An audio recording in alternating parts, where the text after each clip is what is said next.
नमस्कार मंडळी, मी आहे प्रमोद खरे आणि तुम्ही पाहत आहात आपलं चॅनल मी माझे आणि तुम्ही. मंडळी, आज आहे आषाढी एकादशी. श्री विठ्ठल महाराष्ट्राचं आराध्य दैवत तुम्हा सर्वांच्या आगामी वर्षातल्या इच्छा, आशा, आकांक्षा पूर्ण करू. तर मंडळी, ही आहे देवशयनी आषाढी एकादशी. आता हिला देवशयनी का म्हणायचं,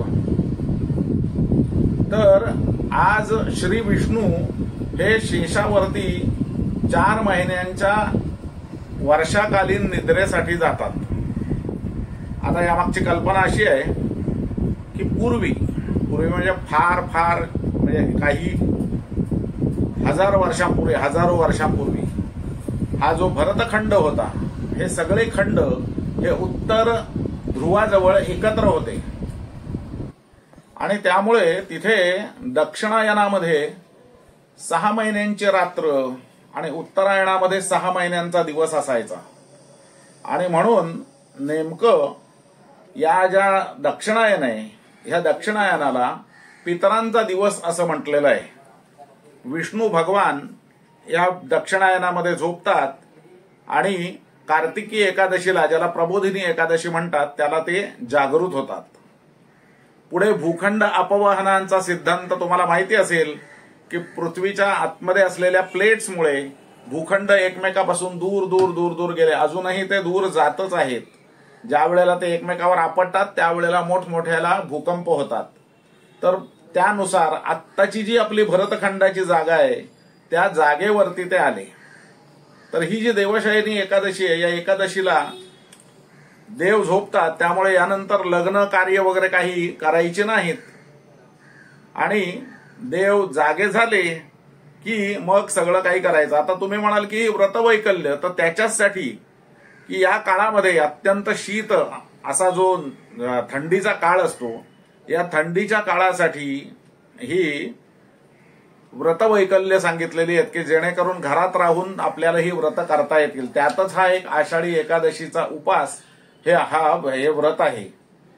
आणि आता या व्रतासाठी आपल्याला दोन्ही बाजूने, म्हणजे आषाढी एकादशीचा उपास काल रात्री सुरू झाला, लक्षात ठेवा. काल रात्री हा उपास सुरू झाला, आजचा पूर्ण दिवस, आणि उद्या दुपारी पारणं करून हा उपास आपल्याला सोडायचा आहे. त्यामुळे या उपासासाठी आपल्याला, पूर्वी कसं होतं, माणसं राहायची, पण आता आपल्याला जीव कंठत नाही, तर त्यामुळे आपल्याला दोन्ही वेळेला काही ना काहीतरी बनवायला पाहिजे. तर त्यासाठी म्हणून आज आपल्या शेफ सौ नीता या दुपारच्या फराळासाठी आपल्या, म्हणजे आमच्या बटाट्याची थपथपीत भाजी आणि राजगिऱ्याची पुरी असा बेत त्यांनी ठरवलेला आहे. तेव्हा आपण आपल्या किचन मध्ये जाऊया, चला. नमस्कार मंडळी, मी नीता खरे. आपल्या युट्यूब चॅनल वरती तुम्हा सर्वांचं स्वागत. मंडळी, आज आहे मोठी एकादशी, देवशयनी आषाढी एकादशी. तर त्यानिमित्त आज मी काय असतं, आज दोन्ही वेळेला उपास असतो पूर्ण दिवस. तर त्यामुळं दोन्ही वेळेला करायचं काय, हा सर्वात मोठा प्रश्न असतो गृहिणींसमोर. तर आज मी तुम्हाला पोटभरीची अशी एक उपासाची एकदम मस्त मिनी थाळी दाखवणार आहे करून. तर ती सुरुवात करण्याच्या आधी प्रथम आपल्या पांडुरंगाच्या चरणी आम्हा सर्व सबस्क्रायबर, व्ह्युअर्स या सर्वांना पांडुरंगाच्या चरणी प्रार्थना करते की सर्वांना सुखात आणि आनंदात ठेव. आणि आता आपण आपल्या डिश कडे वळूया. या, आज मी तुम्हाला मंडळी दाखवणार आहे ते म्हणजे राजगिऱ्याच्या पुऱ्या आणि बटाट्याची ओलसर भाजी उपासाची आणि ओल्या खोबऱ्याची चटणी. हे आज तुम्हाला मी करून दाखवणार आहे. तर त्याच्यासाठी आपल्याला लागणारं जे साहित्य आहे तर ते पहा. मी इथे बटाटे हे उकडवून घेतलेले आहेत. तर ही मी 2 जणांसाठी 3 जणांसाठी भाजी करते. तर हे बटाटे उकडवून घेतले तिथे मी. हे आता मी सोलून फोडी करून घेणार. त्यानंतर आपल्याला प्रथम लागणार राजगिऱ्याच्या पुऱ्या, म्हणजे राजगिऱ्याचं पीठ लागणार. तर हे राजगिऱ्याचं पीठ आहे मी आणलेलं. त्यासोबत मी हा एक उकडलेला बटाटा आहे तो घेणार आहे, किसून घेणार आहे. त्यानंतर आपल्याला लागणार आहे ते म्हणजे ओलं खोबरं, नंतर साजूक तूप, हे जिरं, त्यानंतर हा मी मिरचीचा ठेचा करून घेतलाय. कसा होतो ठेचा केला ना की मस्त सगळ्या पदार्थाला छान अगदी चव पण येते आणि तिखटपणा पण लागतो. त्यानंतर अगदी इम्पॉर्टंट असलेलं ते म्हणजे भाजलेल्या शेंगदाण्यांचं कूट आणि हे उपासाला चालणारं मीठ. हे इतकं साहित्य आपल्याला भाजी आणि पुऱ्या करण्याकरता लागणार आहे. तर आता मी प्रथम राजगिऱ्याचं पीठ आपल्याला घरी करणं शक्य नसतं, तर म्हणून ते मी बाजारातनं आणलेलं आहे. आपण आता प्रथम बटाट्याची भाजी करून घेऊया, उपासाची रस भाजी. त्याच्याकरता मी कढई तापत ठेवलीये. आता ह्याच्यामध्ये आपण 1-2 चमचे साजूक तूप घालूया. आता हे जरा तापू दे. आता आपलं कढईतलं तेल तापलेलं आहे, तर त्यात आता आपण थोडंसं जिरं घालूया. आणि जिरं छान तडतडलं की हा 1 चमचा हिरवा मिरचीचा ठेचा घालूया. आणि समजा कोणाला तिखट भाजी तुम्हाला आवडत असेल तर तुम्ही ह्याचं प्रमाण जरा जास्त केलं तरी सुद्धा चालू शकेल. आणि आता ह्या बटाट्याच्या फोडी त्या फोडणीवरती घालायच्या.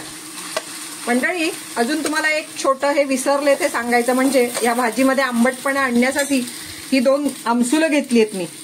ही आमसुलं घ्यायची आणि हा थोडासा गूळ घालणार आहे, गोडूसपणा छान येतो. हे 2 गोष्टी जरा सांगायच्या राहिल्या. आणि ह्या मी ज्या पुऱ्या करणार आहे तर त्या मी शेंगदाणा तेलामध्ये तळणार आहे. आता आपण हे फोडणीवर बटाटे चांगले परतून घेऊया.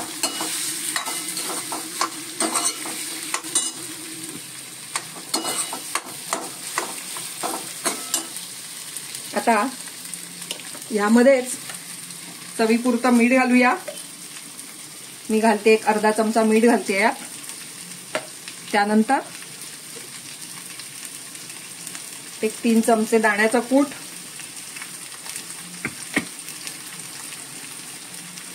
आणि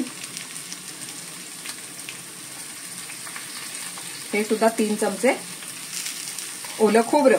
हे थोडं मिक्सरला मी लावून घेतलंय, म्हणजे रस्सा तयार व्हायला मदत होते चांगली, मिक्सर मधनं काढलेलं असलं की.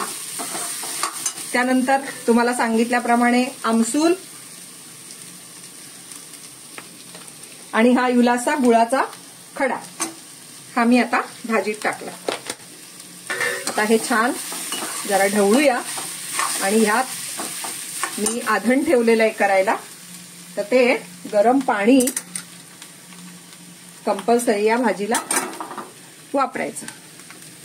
आता तुम्हाला किती पातळ हवी आहे तेवढं जरा पाणी घालायचं, पण साधारण पळीवाडी करायची, म्हणजे ती अगदी पुरी खाताना सुटेबल होते. ती बघ. आता हिला छान या भाजीला 5 ते 7 मिनिटं मस्त उकळवायची. सगळं तिखट, मीठ, गूळ, आमसूल सगळं लागलं पाहिजे. गॅस जरा बारीक करायचा आणि 5 मिनिटं छान उकळू द्यायची. तोपर्यंत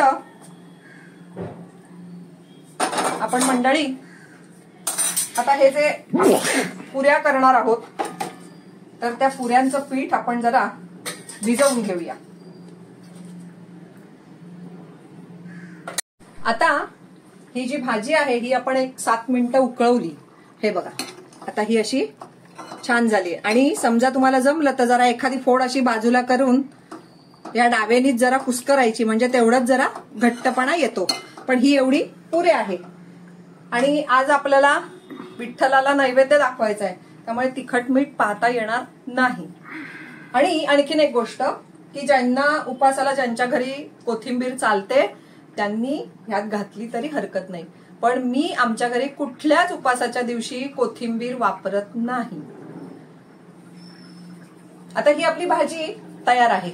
आता आपण पुऱ्यांचं पीठ भिजवायला घेऊया.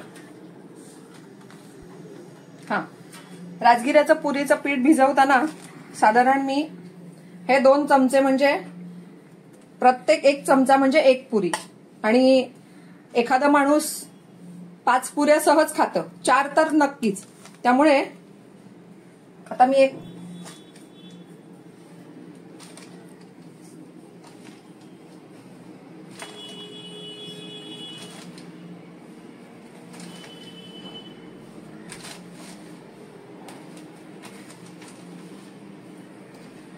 ह्यात आपल्या 10 पुऱ्या सहज होतील आणि हे थोडंसं आपल्याला लावायला ठेवायचं जर लागलं लाटताना तर हे पीठ मी बाजूला ठेवते. आता ह्याच्यामध्ये चवीपुरतं थोडंसं मीठ घालतेय मी. हे थोडंसं मीठ, त्यानंतर थोडंसं जिरं घालायचं.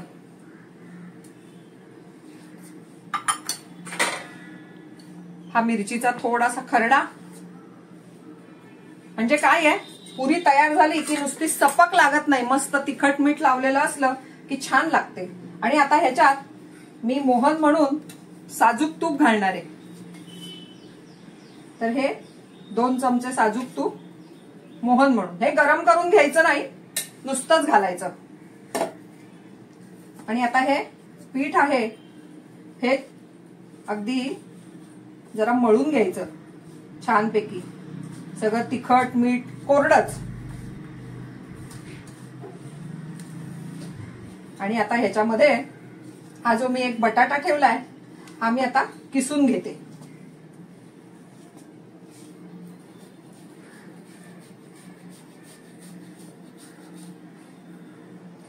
किसून घेतला की त्याच्यामध्ये गुठळ हे राहत नाही जाडे आणि व्यवस्थित आपल्याला लाटता पण व्यवस्थित येते ती. आता मी हे सगळं जरा मिश्र करून घेते छानपैकी.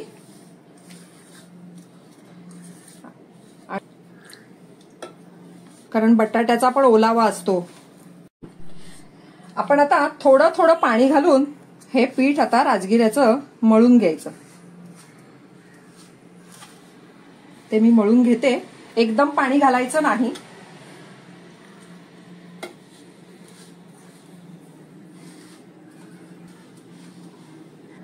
मी आता हे पुरीचं पीठ राजगिऱ्याचं मळून घेतलंय. हे बघा इतपत. आणि हे पीठ आहे ना मंडळी, ते जरा असं सरसरीत असतं, जाडसर असतं. तर म्हणून त्याला बाइंडिंगसाठी मी तो बटाटा घातलाय आतमध्ये. आता ह्या पिठाला आपण एक 10 ते 15 मिनिटं ठेवून द्यायचं रेस्ट करत.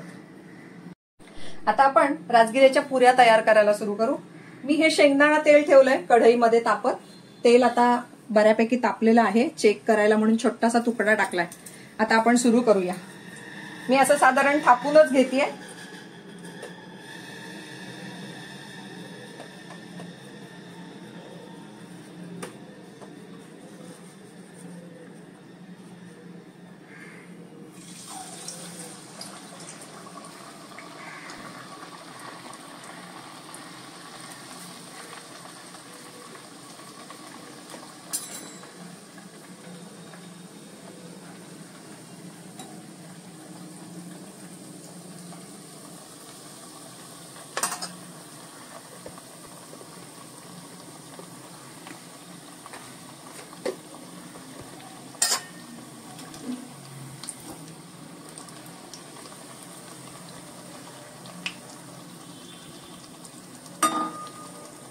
आणि चांगली गोल्डन ब्राऊन करायची मस्तपैकी तळून छानपैकी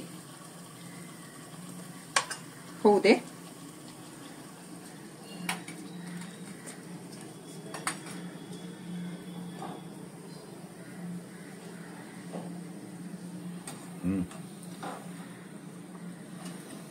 जरा छोटा आहे ना.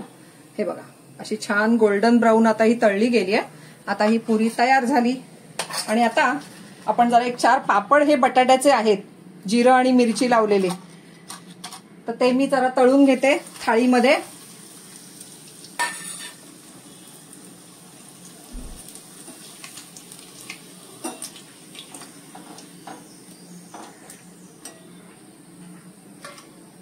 आणि पुढच्या पुऱ्या पण मी जरा तयार करून घेते. अशा रीतीने आजची आपली आषाढी एकादशीची पांडुरंगाच्या चरणी नैवेद्य दाखवण्यासाठी मिनी थाळी तयार झालेली आहे. त्यामध्ये मी केल्यात या तुमच्या समोरच राजगिऱ्याच्या पुऱ्या, ही बटाट्याची ओली भाजी, त्यानंतर चटणी. ही मुद्दाम दाखवली नाही, सगळेजण बरेच जण करतात. यात जिरं मिरची खोबरं आणि मीठ साखर इतकंच ही चटणी केली आहे. त्यानंतर हे रताळ्याचे काप जे आधीच्या मी व्हिडिओमध्ये आमच्या आहेत, हे गोडे काप रताळ्याचे हे केलेत. त्यानंतर बरोबर दही आणि हे बटाट्याचे पापड तळलेले आहेत. तर असा हा आजचा आमचा फराळाचा मेनू तयार झालाय. तुम्ही पण घरी नक्की करून बघा. रामकृष्ण हरी.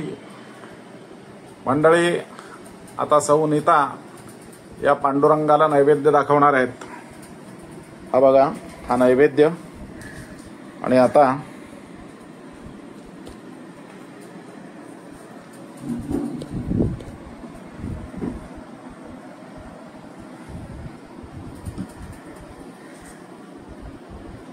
रामकृष्ण हरी.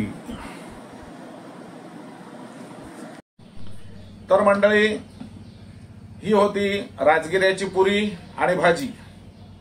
ही डिश तुम्ही करून बघा. आज आषाढी एकादशी आहे, चांगली पर्वणी आहे. तुम्ही ही करा. कशी झाली आहे ते आम्हाला कमेंट करून कळवा.